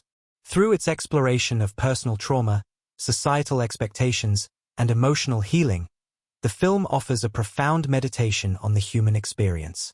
It reminds us that while external circumstances may change, our careers, our relationships, our successes, the process of becoming whole again is a deeply personal and internal one, shaped by vulnerability, connection, and the quiet act of embracing a new path forward. In doing so, Sidelined speaks not just to athletes, but to anyone who has ever faced the challenge of starting over after life takes an unexpected turn. The cinematic style of Sidelined, The QB and Me, is an intricate dance of visual storytelling, where every frame, every sound, and every cut serves not only to propel the narrative forward but to immerse the audience into the world of Ryan Steele's struggle. The film's visual language is as much a reflection of the character's emotional journey as it is a testament to the director's unique vision. From the first moments of the film, where the intensity of the football field is contrasted with the quiet introspection of Ryan's world off the field, to the more subtle, reflective moments that shape his path to healing, the choices in camera work, sound design, music, and editing create a seamless narrative experience that makes the viewer feel as though they're walking alongside Ryan through his darkest and most transformative moments. The camera work in Sidelined is particularly notable for its ability to blend realism with emotional intimacy. The director, Theo Bennett, made a deliberate decision to employ a variety of shooting techniques to reflect the complexity of Ryan's internal landscape. Early in the film, when Ryan is at the peak of his career, the camera work is bold and dynamic, matching the fast-paced, high-energy world of professional football. The wide shots of the field, coupled with tight, action-filled close-ups, place the viewer right in the center of the game. These scenes are frenetic, chaotic, mirroring the adrenaline. The film's decision to rely heavily on close-ups is another stylistic choice that serves the narrative in profound ways. These moments of intimate camera work are particularly prevalent during scenes of reflection, when Ryan is forced to come face-to-face with his vulnerability. The extreme close-ups of his face, whether it's the beads of sweat forming as he struggles to get through physical therapy or the silent tears that betray his tough exterior, create an emotional intimacy that allows the audience to connect with Ryan on a visceral level. In these moments, the camera becomes a mirror, reflecting not only his pain but also his attempts to understand who he is without the sport that has defined him for so long. In contrast to the intense handheld work, Bennett also uses long, lingering takes to amplify the sense of Ryan's emotional isolation. One of the most striking examples of this technique comes during a pivotal scene where Ryan, alone on the empty football field, faces the reality of his future without the game. The camera follows him from a distance, capturing his solitary figure in the vast, open space. The frame feels large and almost oppressive, emphasizing the stark emptiness of the field now that it no longer holds the promise of glory. The camera moves slowly, allowing the audience to fully absorb the quiet grief that Ryan experiences in this moment. This long take, where time seems to stretch, reflects the weight of Ryan's realization and gives the viewer space to empathize with his sense of loss. In terms of color grading and visual style, Sidelined uses a muted, desaturated palette for much of the film. Early scenes, when Ryan is in his prime, are rich with golden tones and warm hues, reflecting the warmth of success, camaraderie, and the glory of the game. But as the film moves into Ryan's recovery process, the color scheme becomes cooler and more subdued. Blues, grays, and whites dominate the palette, emphasizing the emotional coldness and isolation that Ryan feels as he navigates the painful process of reinvention. The contrast between these two visual styles is subtle yet powerful, as it mirrors the transformation Ryan undergoes, both physically and emotionally.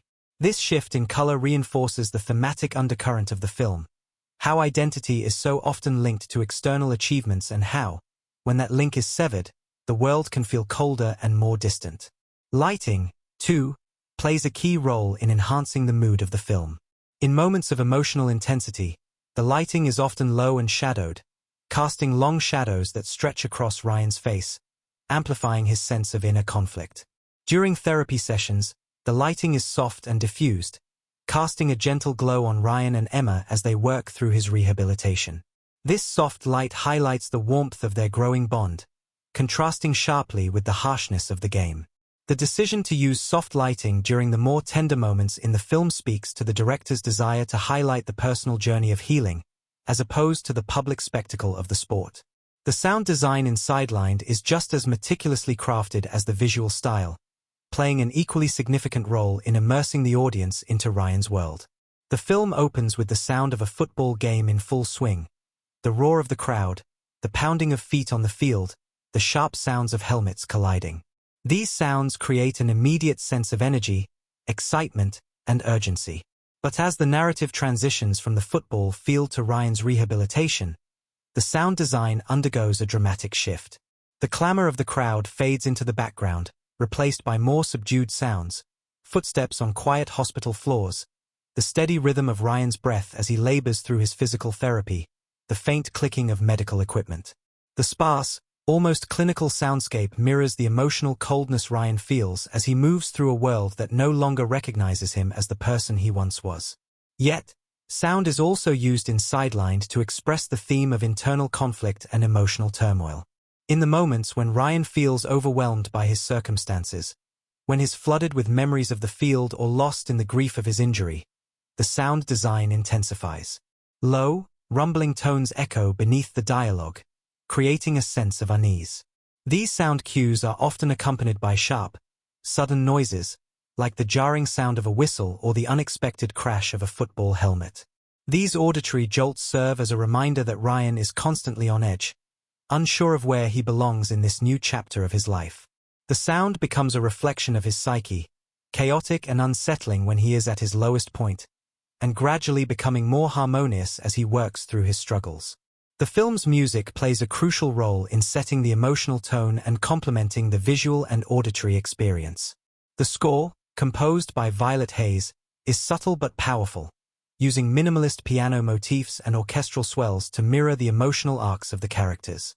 In the earlier scenes, when Ryan is living in the high-stakes world of professional football, the music is bold, energetic, and triumphant, matching the frenetic pace of the sport.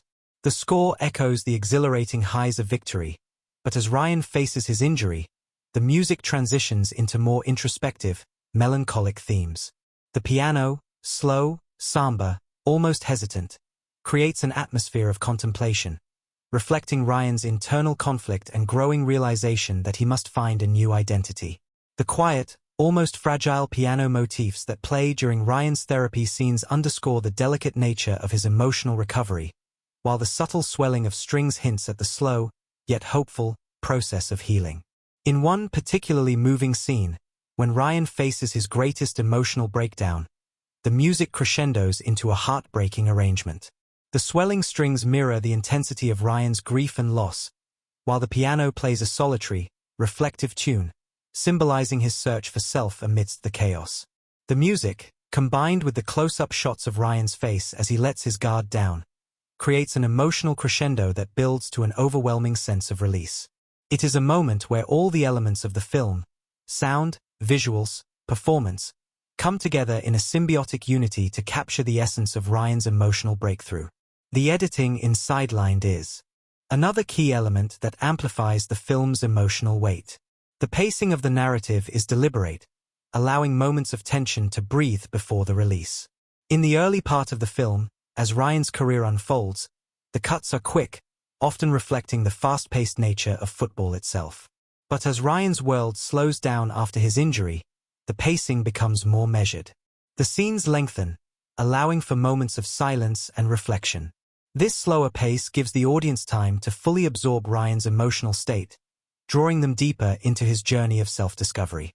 The editing during the more introspective moments is deliberately sparse, with fewer cuts and longer takes, which gives the film a contemplative feel.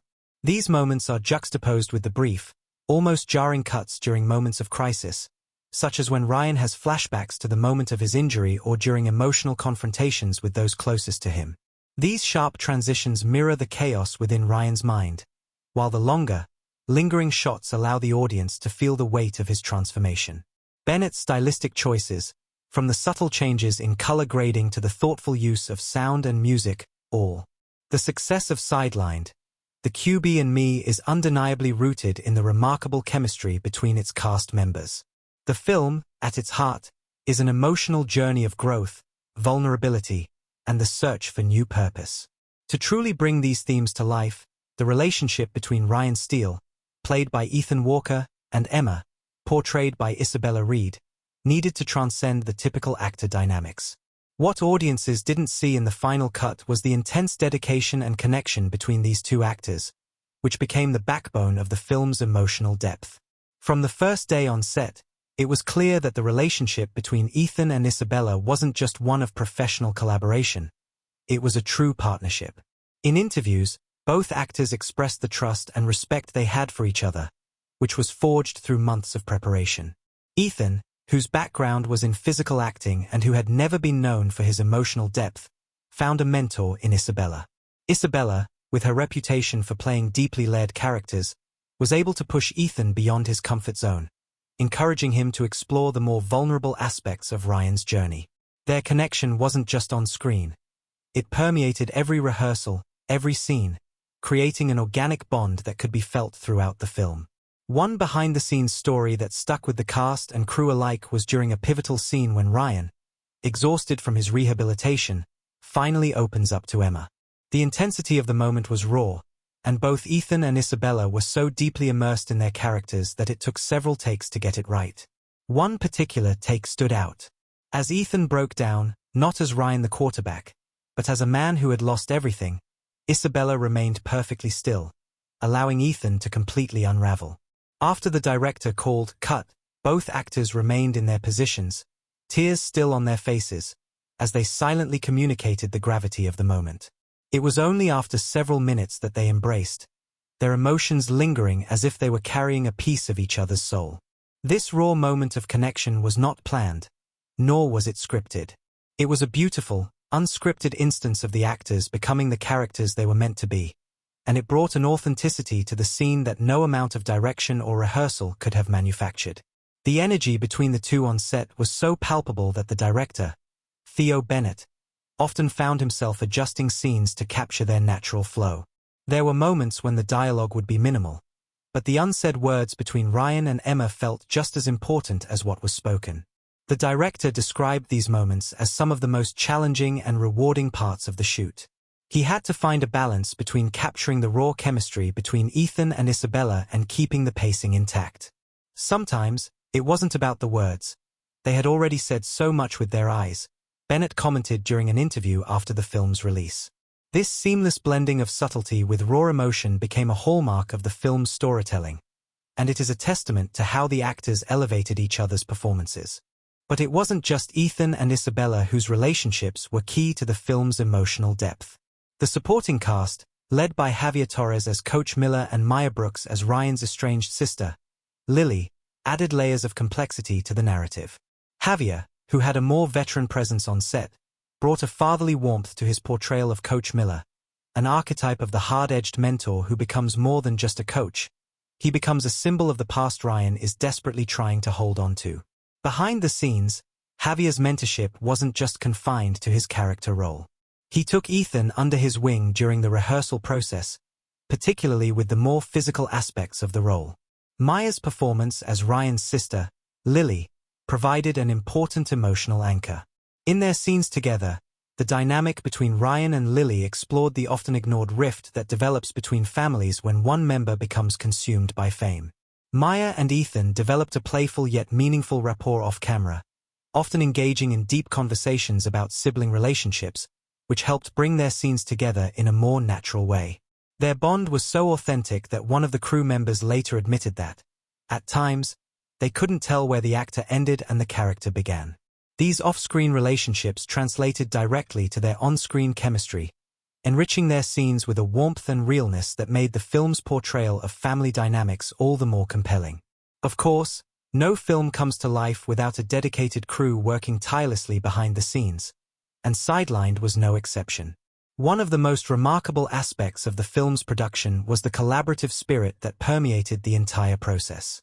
The production team, led by Sarah Larkin, the film's producer, and David Henry, the director of photography, worked hand in hand to create a visually stunning yet emotionally grounded film.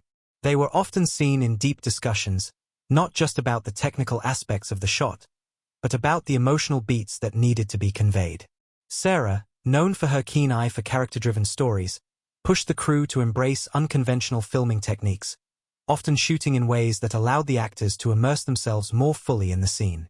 David, whose work on films like Silent Echoes and The Broken Horizon had already garnered critical acclaim, took a particular interest in creating a sense of intimacy through lighting and framing.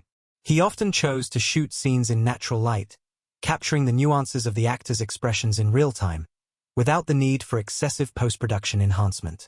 This made for a more organic shooting environment, one where the actors didn't feel pressured to hit specific marks but were free to respond to the emotional shifts in the scene. However, Sidelined was not without its challenges, and the cast and crew faced a number of obstacles during filming. One such difficulty arose during a key sequence on the football field. In one of the film's climactic moments, Ryan must confront the emotional remnants of his career as he watches his former teammates play. The sequence was filmed on a tight schedule, as the production had only a few hours to shoot before the location became unavailable. The actors, especially Ethan, were required to navigate a mix of physical exertion and intense emotional weight. This sequence took multiple takes to perfect, and it was during one particularly intense take that the cast and crew experienced a moment of pure cinematic magic. In between takes, Ethan was exhausted but determined, the weight of Ryan's emotional journey clearly taking its toll. The crew, seeing the physical toll on Ethan, stepped in to offer words of encouragement. Sarah Larkin, who had been with the project from the beginning, took it upon herself to check in with him, making sure he was all right both physically and mentally. She recalls a moment when Ethan, after finishing a particularly grueling scene, came over to her, visibly drained but with a smile. "This is harder than I expected," he admitted, but the exhaustion was matched by a sense of fulfillment. "This feels real. This feels like it matters." The camaraderie on set during this moment spoke volumes about the film's heart. A collective effort, where every single person, from the lead actors to the background crew, was invested in the emotional truth of the story. Once the film hit theaters, the reaction from audiences was electric, with many praising the performances, particularly the delicate balance between physicality and emotional depth. Critics highlighted Ethan Walker's portrayal of Ryan as one of the standout performances of the year, noting how he captured both the arrogance and vulnerability of the character with remarkable nuance. Isabella Reed's Emma was also lauded for bringing a grounded strength to the film, with critics noting how she served as the emotional anchor for Ryan's healing journey.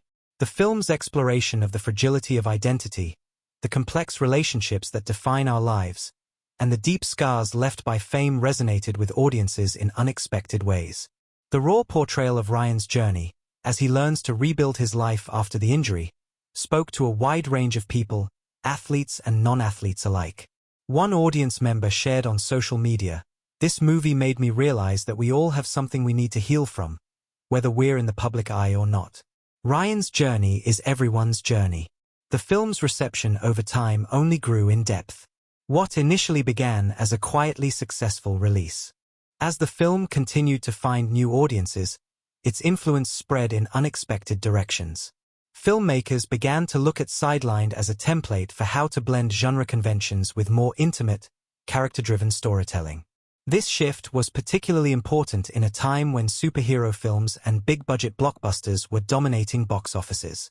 Sidelined became a counterpoint to these louder, more spectacle-driven films, providing a quiet yet powerful reminder that some of the most impactful stories are the ones rooted in human emotion and personal growth. Its success was also a testament to the power of intimate, character-focused storytelling in an age when such narratives were often relegated to smaller, independent cinema. The film's stylistic choices, its muted color palette, its slow-paced yet tense editing, and its deeply emotional score became part of its cinematic legacy.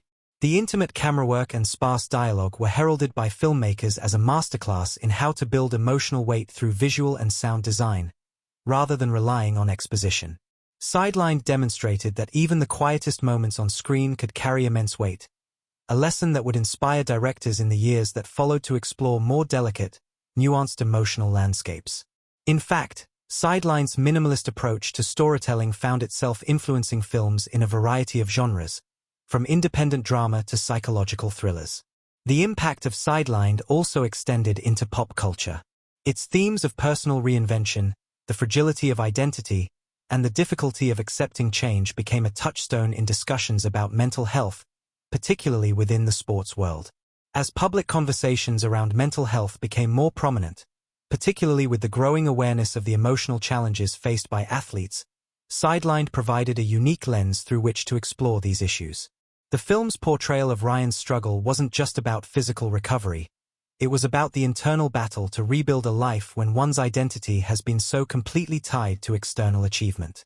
This resonated with both the public and professional athletes, some of whom later cited the film as a catalyst for their own conversations about mental health and identity. One of the more lasting effects of Sidelined was the creation of a new archetype in film, the athlete who is not defined by his physical prowess but by his ability to overcome emotional adversity. This archetype soon made its way into other films and television series, subtly influencing the way sports figures were portrayed in popular media. Athletes became more than just warriors on the field. They became complex individuals, grappling with issues of self-worth, pride, and recovery. In this way, Sidelined's legacy extended into not only film but also the broader cultural narrative about the intersection of sports and identity. Even as time passed and the movie began to enter the annals of classic cinema, it maintained a profound relevance. The film's social commentary on fame, success, and vulnerability was echoed in the rise of digital content creators and influencers, many of whom faced similar struggles with identity and public perception. Much like Ryan Steele, these modern icons would find themselves caught between the demand for constant performance and the personal toll it took on their mental health.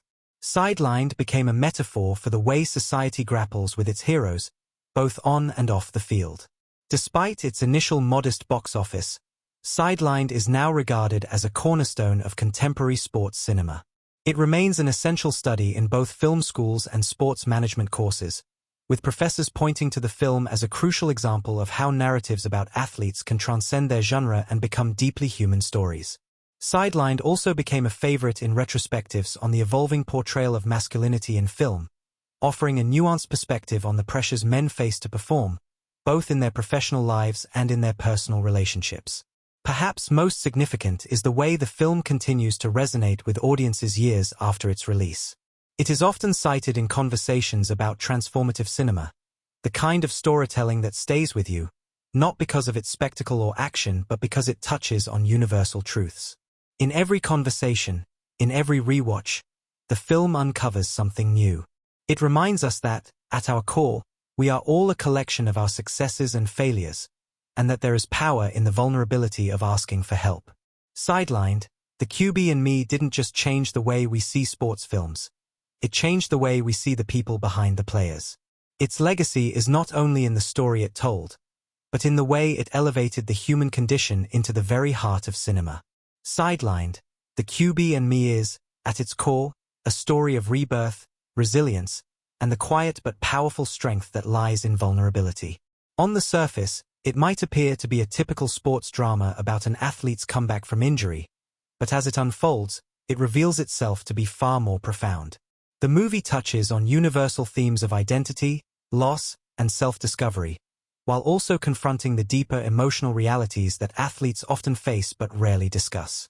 It's a meditation on what happens when the thing that defines you, the thing you've spent your entire life building, is taken away in an instant. The result is a film that feels intensely personal, not just to its protagonist, Ryan Steele, but to anyone who has ever had to navigate the precarious journey from success to failure, from fame to obscurity, and from strength to vulnerability. What makes Sidelined so compelling, and what allows it to stand out among other sports dramas, is its refusal to adhere to the well-worn tropes of the genre.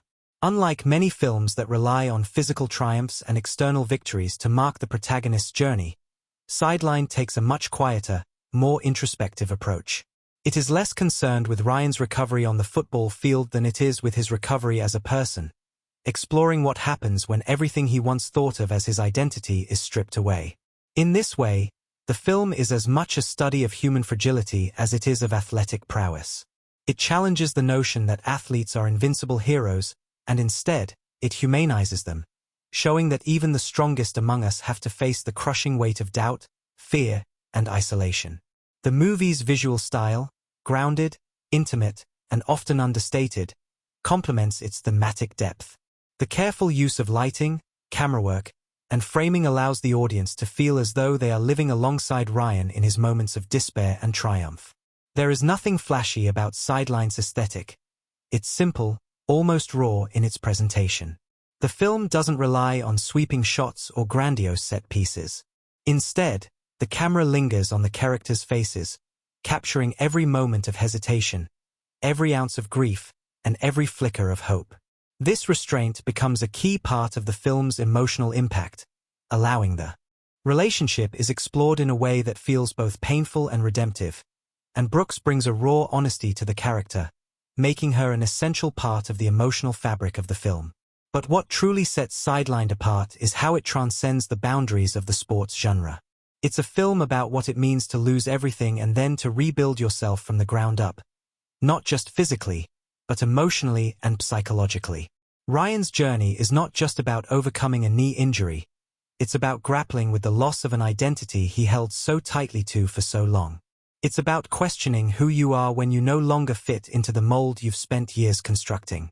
And perhaps most importantly, it's about finding a way to move forward when everything you once believed about yourself is turned upside down. While Sidelined may be rooted in the world of sports, its themes are universal. The movie asks questions that many of us face at some point in our lives. Who am I if I'm not what I do? What happens when the thing that defines me is no longer within my grasp? How do I find the strength to start over, to rebuild, to reinvent myself? These questions transcend the world of football and extend into the lives of anyone who has experienced loss, whether it be the end of a career, the dissolution of a relationship, or the loss of a loved one. The film speaks to the human condition in a way that few others do, making it not just a movie about sports, but a story about life itself. The film's exploration of human vulnerability is also where it finds its greatest emotional impact. Ryan Steele is not portrayed as a perfect hero who conquers all odds to achieve greatness. He's flawed, broken, and lost, just like the rest of us. His journey is one of acceptance, accepting that he is more than his past, more than his achievements, and that healing doesn't always come in the form of a dramatic comeback.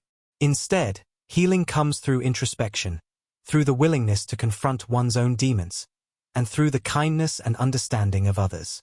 In this way, the film offers a message of hope that is grounded not in external victories but in internal growth. As much as Sidelined is a personal story about Ryan's journey, it is also a story about the power of human connection. The relationship between Ryan and Emma is a key driver of the narrative, but so is the relationship between Ryan and Coach Miller, between Ryan and his family, and even the friendships he forms along the way. The film shows that healing is not a solitary process, but one that requires the support and understanding of others. In a world that often tells us to pull ourselves up by our bootstraps, Sidelined reminds us that it's okay to lean on those around us, to let others in, and to accept help when we need it most. The movie also challenges the conventional notion of masculinity often found in sports films. Ryan's journey is not one of brute force or unwavering toughness. It's one of emotional vulnerability and acceptance. He isn't portrayed as a man who has all the answers, who triumphs through sheer willpower. Instead, he is a man who falters, who doubts, and who learns that it's okay to not have everything figured out. This departure from traditional depictions of masculinity in sports movies gives Sidelined a refreshing and much-needed depth. It encourages a broader conversation about what it means to be strong, not just physically, but emotionally and mentally. In doing so, it opens up the possibility for more films in the future to explore the emotional complexity of athletes and other figures in the public eye, moving away from the stereotypical narratives that have often dominated the genre. The lasting impact of Sidelined cannot be overstated. While it may not have been an immediate box office juggernaut, its influence over time has been profound. Its exploration of identity and self-worth resonated with audiences who found themselves in similar struggles, whether in sports, their personal lives, or their professional careers. The film's subtle yet powerful message about the importance of vulnerability, mental health, and personal reinvention has made it a cultural touchstone. Over the years, it has been revisited time and again, not just by fans of sports films but by anyone who has ever questioned their place in the world. In retrospect, Sidelined will likely be remembered not just as a sports film, but as one of the defining movies of its era. It is a film that asks difficult questions, confronts uncomfortable truths, and offers a message of hope that feels both timely and timeless. It challenges the audience to rethink what it means to be successful, to heal, and to find new purpose when life takes an unexpected turn. In this way, the film is more than just a movie, it's a reflection of the human experience itself. Ultimately, Sidelined, the QB and Me stands out not because it follows the rules of the sports genre, but because it dares to break them. It is a film that speaks to the heart, that challenges conventions, and that leaves a lasting impact on anyone who watches it. Whether you are a football fan, a cinephile, or someone who has ever faced a personal crisis, the film offers something universal. The idea that while we may fall, we have the capacity to rise again. And in doing so, we find not just our way back to the game, but back to ourselves. As we reflect on the lasting impact of Sidelined, the QB and Me, it's clear that the film goes beyond its compelling plot, powerful performances, and stunning visuals.